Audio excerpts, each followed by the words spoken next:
Canada, plus de 7 millions d'hectares de forêt ont déjà brûlé, des feux totalement hors de contrôle, dont les fumées représentent désormais 10%, oui, des émissions mondiales de carbone en 2022 liées aux incendies de forêt. Et qui touche maintenant l'Europe après avoir embrumé New York. On se souvient de ces images d'air orange qui donnaient des airs d'univers post-apocalyptique à la grosse pomme.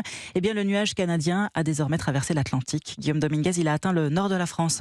Oui, on parle d'une masse d'air de plusieurs centaines de kilomètres carrés qui a atteint les côtes bretonnes dans la nuit de lundi à mardi et qui devrait rester sur la moitié nord de la France au moins jusqu'à demain. Selon Dominique Tillac, responsable santé de l'association Atmo France, ce nuage de fumée serait composé d'un mélange de gaz toxiques, mais pas que. Il y a surtout des particules plus ou moins fines qui proviennent de la combustion de bois et là en l'occurrence de forêts vivantes, ce qu'on appelle du black carbone. Donc des particules qui, lorsqu'on est exposé sur de longues durées à des concentrations importantes, peuvent poser des problématiques de santé. Des maladies cardiovasculaires, de l'asthme, des AVC.